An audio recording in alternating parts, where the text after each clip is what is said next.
नवी मुंबईतील पावणे MIDC परिसरातील सविता केमिकल रोडवर निकृष्ट दर्जाचा दिशाफलक लावण्यात आल्यामुळे गंभीर दुर्घटनेची शक्यता निर्माण झाली होती। दैनिक समर्थ गावकरी प्रतिनिधी विष्णू बुरे यांच्या सजगतेने व हस्तक्षेप केल्यामुळे मोठा अपघात टळला। उक्त दिशाफलक अत्यंत हलक्या साहित्याचा वापर करून लावण्यात आला होता, त्यामुळे थोडासा धक्का लागलाच तर तो फलक रस्त्यावर कोसळला। सुदैवाने त्यावेळी मोठी वाहतूक नसल्यामुळे कोणतीही जीवितहानी झाली नाही, मात्र फलक रस्त्यावर पडलेल्या अवस्थेत होता आणि तो बाजूला न केल्यास गंभीर अपघात घडू शकला असता। विष्णू बुरे यांनी तात्काळ तो फलक बाजूला करून संभाव्य धोका टाळला। विष्णू बुरे, मंत्रालय प्रतिनिधी, नवी मुंबई।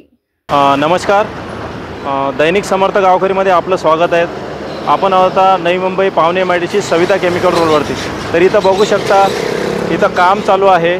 हे बघू शकता, इथे काम चालू आहे आणि इथे हे टर्न मारायला जागा नाही, तर इथे मोठ्या प्रमाणात इथं ट्रॅफिक होत आहे। तर हा जिथं एक डिवायडर लागलेला होता की इथे दाखवते की इथं डिवायडर आहे म्हणून, तर याची अवस्था तुम्हाला बघू शकतो। हे इथं रस्त्यावर पडलेला आहे। हे निकृष्ट दर्जाचा इथं जो लावलेला पोल आहे, निकृष्ट दर्जाचा पोल आहे। इथं बघू शकता मोठ्या प्रमाणात नागरिकांची ये-जा असते। तर आता हे आम्ही साईडला उचलून ठेवतो। हे बघा, याची वेल्डिंग बघू शकता, काम बघू शकता, खूप निकृष्ट दर्जाचं काम आहे। आणि हा पोल कशा पद्धतीने लावला ते तुम्हाला सांगतो। हे बघू शकता, हे बघा, हे काही ज्याला अर्धा फूट फक्त हा लावलेला आहे, म्हणजे माणसाने थोडासा पण धक्का मारला तर हे पुश होऊन निघून जाईल।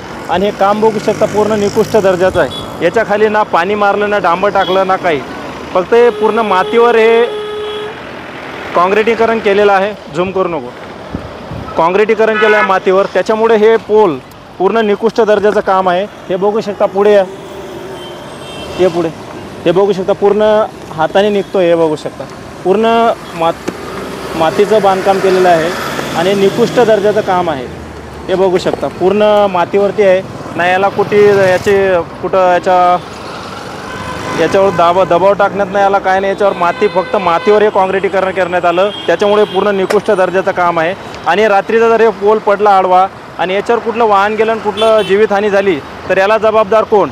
या ठेकेदारावर किंवा या नवी मुंबई महानगरपालिका असेल, रोड प्रशासन असेल किंवा MIDC प्रशासन असेल, ज्या कॉन्ट्रॅक्टचा हा कॉन्ट्रॅक्ट आहे त्याच्यावर कारवाई करेल का नवी मुंबई महानगरपालिका आणि MIDC प्रशासन या कॉन्ट्रॅक्टरवर कारवाई करेल का? हा मोठा प्रश्न उपस्थित होतो। कारण इथे कित्येक दिवसापासून इथे काम चालू आहे, काम एकदम धीम्या गतीने चालू आहे, त्याच्यामुळे इथे ट्रॅफिक होते। आणि इथे बघू शकता, डांबर टाकलं, इथं डिवायडर लावलेले आहेत, त्याच्यामुळे इथं जे मोठे वाहन येतात त्यांना टर्न मारायला मोठी कठीण समस्या सामना करावा लागतो। कारण हा पण डिवायडर बघू शकता एकदम रोडच्या लेवल आहे। हे बघू शकता, रोडच्या लेवल आहे, इथंही कुठली ॲक्शन होऊ शकतो। कारण हे दिशा दाखवण्याचा इथं फलक होता, जो हा फलक आहे, हा फलक एकदम निकृष्ट दर्जाचा लावलेला आहे। हे बघू शकता, पूर्ण हलू शकतो हा। इथे जर कुठे ॲक्शन झाला, जीवितहानी झाली, तर याला जबाबदार तो ठेकेदार राहील का किंवा नवी मुंबई महानगरपालिका राहील का आणि MIDC प्रशासन राहील का? हा मोठा प्रश्न उपस्थित होतो। हे बघू शकता, या ट्रकला पण आता किती टर्न मारायला भारी पडतं आहे, कारण इथं रोडचं काम चालू आहे, काम पण मोठ्या धीम्या गतीने चालू आहे। तेवढं पावसाळा चालू होतं आहे, पावसाळ्याच्या आधी जर हे काम नाही झालं तर इथं मोठे ॲक्शन होण्याची दाट शक्यता आहे। आणि गेले कित्येक दिवसापासून इथं कॅमेरामॅनला विनंती करतो, तिकडे पाठीमागं कॅमेरा फिरवा। तो ट्रक येतो, त्या ट्रकच्या बाजूला एक चंबर तुटलेल्या अवस्थेत आहे, वाल तुटलेल्या अवस्थेत आहे। आणि त्याची मी वारंवार MIDC प्रशासनाला, अधिकारी असतील त्यांना वारंवार सांगितले की साहेब, इथं पाण्याचा प्रवाह खूप मोठ्या प्रमाणात आहे, लोकांना पाणी प्यायला नाही, लोक सैरावैरा पाण्यासाठी धावतात, पण त्यांना पाणी वेळेवर मिळत नाही। पण इथे लाखो हजारो लिटर रोज पाणी वाया जात आहे। तर मी परवा फोन केला तर ते सांगितले की 15 मिनिटात मी माणसं पाठवतो। तिथं मी रात्री 11:30 वाजता 4:30ला फोन लावला, मी 11:30 वाजेपर्यंत थांबलो, पण तिथं कुठलाही अधिकारी आला नाही, त्याची पाहणी केली नाही। तर आज आले, थोडंसं त्यांनी ते पाणी रस्त्यावर येत होतं, फक्त त्यांनी पाणी काय केलं, तो जो बाजूला गटर आहे त्या गटरमध्ये थोडंसं खोदलं आणि ते पाणी, त्या पाण्याचा प्रवाह त्या गटरमध्ये काढला, जेणेकरून ते कोणाला दिसू नये यासाठी। त्यांचं म्हणणं आहे की ते आम्हाला जो वाल आहे त्या वालचं पाणी बंद झाल्याशिवाय आम्हाला तिथं काम करता येणार नाही।